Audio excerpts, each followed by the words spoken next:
When I was in high school, we had a new English teacher at our school named Mr. Scott. He was young and very handsome, with dark hair and kind brown eyes. All the girls at school admired him. During breaks, they often walked past his classroom just to catch a glimpse of him. Mr. Scott was polite and friendly, and everyone liked him, including the other teachers. Some of the younger teachers often tried to chat with him, but he remained professional and focused on teaching. I liked him too, and thought he was the best teacher in the world. I never missed his classes, and always completed my homework. I was a shy girl, and couldn't joke with him like some of my classmates did. Instead, I worked hard and listened to him carefully. Sometimes I even wore my favorite dress to his lessons, hoping he would notice me. When he called on me during class, my heart would race and my hands would shake, but I always answered his questions because I wanted to impress him. Mr. Scott often praised my work, saying, "Good job, Emma," which made me incredibly happy. For an entire year, I couldn't stop thinking about him, even dreaming about him at night. I discovered that he lived near my neighborhood, and I would sometimes walk past his house, hoping to see him. If I did, he would smile and say hello.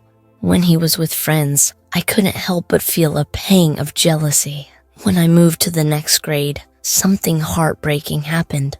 Mr. Scott left the school for a new job in another city. I was devastated and missed him deeply. I even walked past his old house, but he wasn't there anymore. Eventually, I shifted my focus to preparing for university exams and joined extra English classes. On my first day of those classes, I was stunned to see that Mr. Scott was the teacher. Seeing him again filled me with happiness, and he welcomed me with a warm smile, saying, "Welcome back, Emma." Over the next 6 months, I worked hard in his class and became one of his best students. Sometimes we stayed after class to talk. He asked me about my future plans, and I asked him about his new job. One day, he surprised me by offering to walk me home. I was thrilled and felt incredibly lucky. After that, he often walked me home, and we started spending more time together. We went to the park, watched movies, and had long conversations. Our first kiss felt like a dream come true. I thought he was the perfect man. However, life had other plans. One day, he told me he had received a job offer in another country and would be moving to the United States. My heart broke.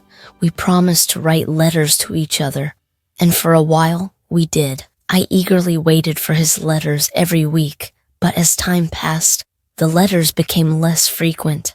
I started college, and eventually, we lost touch. Years went by, and one day, I found Mr. Scott on social media. I sent him a message, and he replied.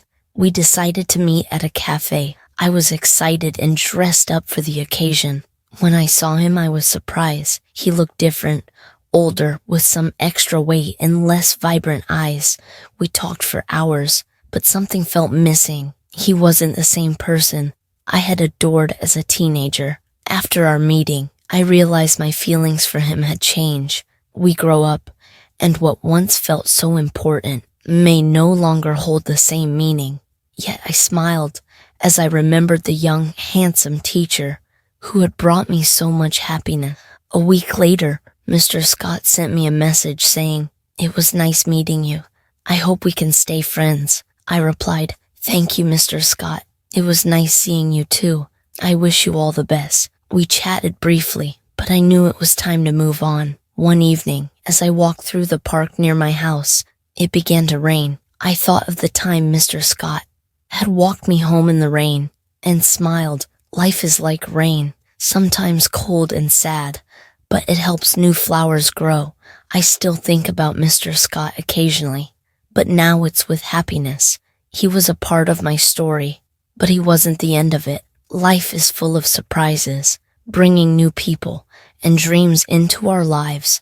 Often, the best moments come when we least expect them. If you enjoyed this story, don't forget to like, subscribe, and share.